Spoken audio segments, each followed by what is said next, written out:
Quelle est la phase la plus importante des trois phases d'un cycle de vente? La découverte, la présentation ou la conclusion? Alors je suis à peu près sûr que tu vas me dire que la phase de découverte est certainement la phase la plus importante des trois phases d'un cycle de vente. Et alors, quelle est à ce moment-là la phase la moins importante des trois phases d'un cycle de vente? Le closing, le fonctionnement logique, naturel et humain, les quatre éléments de la vraie confiance fonctionnent toujours de la même manière, aussi bien pour de la vente B2B que de la vente B2C. Toutes les phases d'un cycle de vente sont importantes. Cela veut dire qu'en réalité, il n'y a pas de phase plus ou moins importantes les unes que les autres, car les quatre éléments du fonctionnement de la confiance dans la vente fonctionnent toujours de la même manière. Les attentes, la solution, le risque et le prix. Ces quatre éléments varient et fonctionnent ensemble de la même manière dans les trois phases d'un cycle de vente, aussi bien pour de la vente B2B que de la vente B2C. Ce qui est important dans la phase de découverte pour que tu puisses gagner une opportunité de vente en respectant le bon fonctionnement des quatre éléments les plus importants pour un acheteur est de comprendre que la phase de découverte ne sert que à pouvoir identifier l'existence d'une vraie opportunité commerciale de vente. Quelles sont les deux raisons pour lesquelles il faut arrêter de demander à votre prospect à la fin de votre phase de découverte de lui poser une question qui consiste à dire quelle est la question que vous auriez aimé que je puisse vous poser. Bonjour à tous, j'espère que vous allez bien. Et oui, je vais vous donner les deux raisons qui font qu'il faut arrêter de demander à votre prospect quelle question auriez-vous aimé que je puisse vous poser durant cet entretien. Pourquoi? Tout simplement, la première raison, elle est tout à fait simple et naturelle à comprendre. En tous les cas, pour ceux qui comprennent le fonctionnement logique et humain, les quatre paramètres les plus importants pour un acheteur dans les trois phases d'un cycle de vente, c'est-à-dire que si vous posez cette question à la fin de votre phase de découverte, la question que vous posera votre interlocuteur, et quel qu'en soit le sujet, aura toujours une objection. Quoi qu'il arrive, sa question sera toujours une objection. Vous savez pourquoi? Les personnes qui vous disent de faire cela pratiquent la vente réponse à objection et non pas la vente de solution. Deuxième raison qui découle de la première, et encore une fois, c'est bien la preuve que si vous posez cette question, vous n'avez pas en réalité qualifié tous les éléments nécessaires qui vous permettent d'être sûr et certain qu'il existe chez votre prospect une vraie opportunité commerciale pour pouvoir réussir à vendre. C'est pour ça en réalité que ces personnes-là vous demandent de poser cette question. Alors le conseil que je vous donne, même si vous ne connaissez pas le fonctionnement des quatre éléments les plus importants pour un acheteur dans les trois phases d'un cycle de vente, ne posez pas cette question à votre prospect à la fin d'une phase de découverte. La réponse sera une objection. Vous, en fait, vous faites qu'une seule chose, vous donnez le bâton pour vous faire battre. Je vous souhaite à tous et à toutes une excellente journée. Je vous dis à très bientôt. N'oubliez pas de prendre soin des autres et si vous le souhaitez, vous pouvez bien sûr vous abonner à ma chaîne. La seule chaîne où on ne parle pas de technique de vente, mais on parle que du fonctionnement de la confiance pour pouvoir réussir à vendre.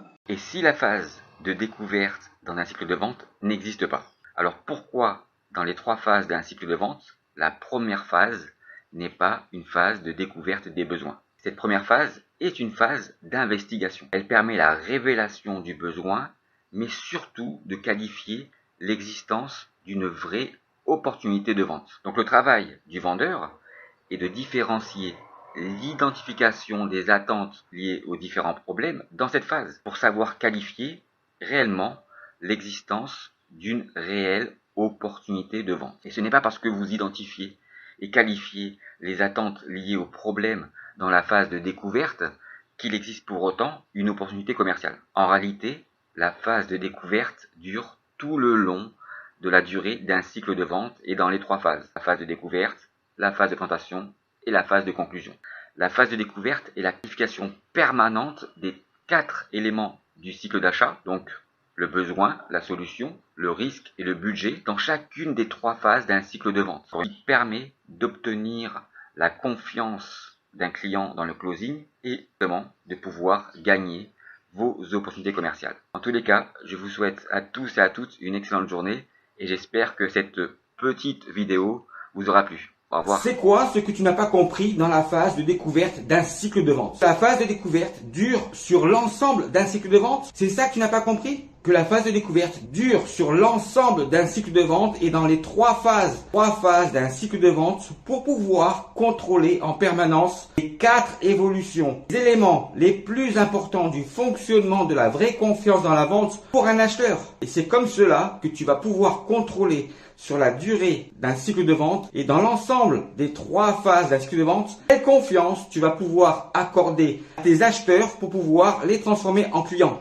Comprendre le fonctionnement de la vraie confiance dans la vente, il faut que tu puisses comprendre qu'en réalité, la phase de découverte dure sur l'ensemble de la durée d'un cycle de vente pour pouvoir contrôler quelle confiance tu vas pouvoir faire à tes clients pour qu'ils puissent acheter tes produits ou tes services. Un commercial ou un vendeur, pour pouvoir mieux vendre, est obligé de pouvoir comprendre comment fonctionne le processus du mécanisme logique, naturel et humain du fonctionnement des 4 éléments les plus importants pour un acheteur dans les 3 phases et sur la durée totale d'un cycle de vente. Oui, merci Jordan.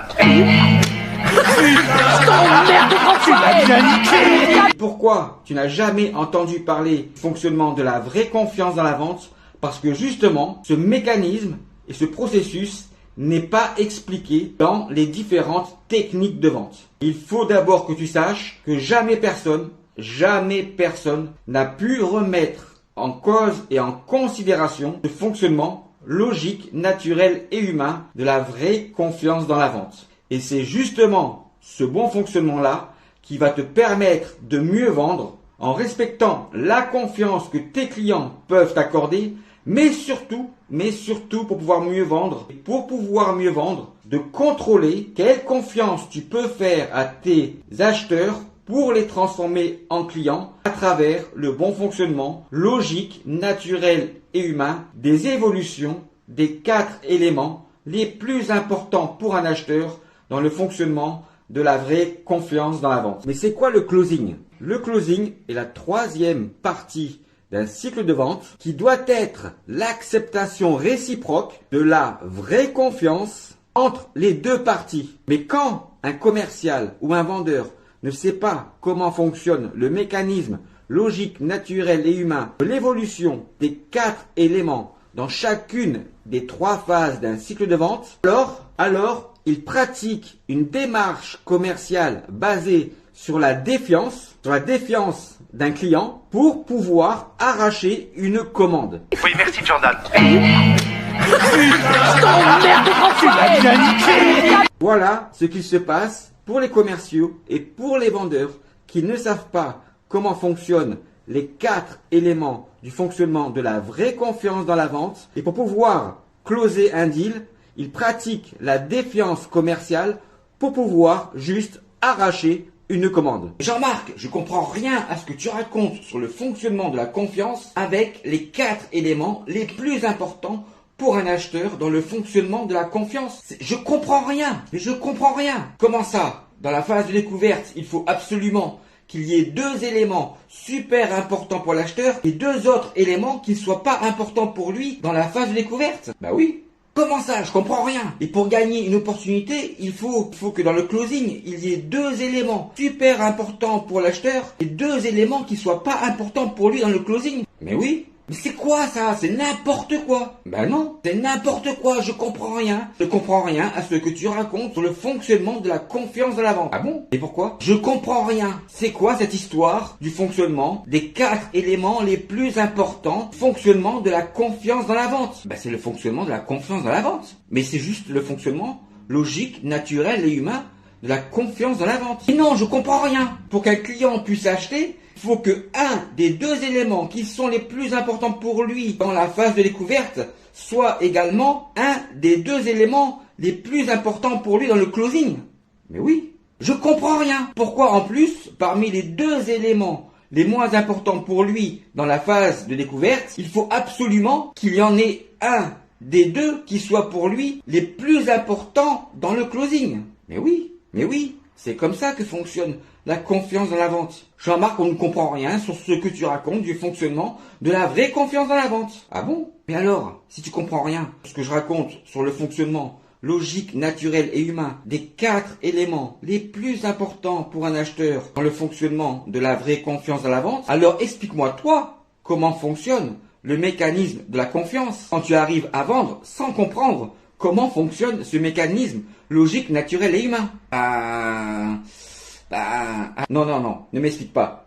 En réalité, si pour pouvoir réussir à vendre sans comprendre comment fonctionne le mécanisme logique, naturel et humain des 4 éléments les plus importants pour un acheteur dans l'ensemble des phases et de la durée d'un cycle de vente, si tu arrives à vendre, cela veut dire que pour réussir à vendre, tu es obligé de mentir, de tricher et de manipuler ton client. Mais Jean-Marc, tu n'as pas le droit de dire ça. Comment ça, je n'ai pas le droit de dire ça? Puisque pour pouvoir réussir à vendre, il faut bien utiliser le fonctionnement de la confiance. Jean-Marc, arrête, tu n'as pas le droit de dire ça. Je n'ai pas le droit de dire ça? Ah ok, j'ai pas le droit de dire ça. Alors explique-moi plutôt, toi qui sais comment réussir à vendre, mais sans comprendre comment fonctionne le mécanisme logique, naturel et humain de la confiance dans la vente, explique-moi plutôt pourquoi tes opportunités ne sont jamais justes et fiables dans ton CRM. Savoir poser les bonnes questions à un client et de savoir si les réponses de votre acheteur sont bien en relation avec les niveaux d'importance que doivent avoir pour lui dans les 3 phases d'un cycle de vente et dans l'ensemble de la durée d'un cycle de vente pour que vous puissiez contrôler avec vos questions, si vous pouvez lui faire confiance pour qu'il puisse acheter votre produit, votre service ou votre solution. Les bonnes questions pour un commercial ou un vendeur est de savoir si les réponses sont bien toutes en relation avec les 4 éléments du fonctionnement de la vraie confiance dans la vente, dans les 3 phases et l'ensemble de la durée d'un cycle de vente. Et n'oubliez pas qu'il n'existe pas de questions magiques pour un commercial et pour un vendeur pour gagner une opportunité commerciale de vente. Ce qui est magique dans la vente, eh bien, la seule réponse et la seule phrase que doit dire un acheteur pour être transformé en client. À bientôt. Tu peux tout vendre, c'est ça. Prends-moi ce putain de stylo précis. Fais-moi voir comment tu vendrais ça, Brian. Prends-moi ce stylo. Je peux finir, j'ai rien avalé aujourd'hui. Brad, fais-nous une démonstration. Vas-y, prends-moi ce stylo, regardez. Je veux que je te vende cette merde. Il est super bon, regardez ce stylo là. Je vendrais n'importe quoi. Fais-moi plaisir. Écris-moi ton nom sur cette putain de serviette. J'ai le stylo. Exact. L'offre est là de mon pote. Vous voyez, il crée l'urgence et le besoin. Faut leur donner l'envie d'acheter des actions, les convaincre qu'ils sont bons. C'est ça le truc.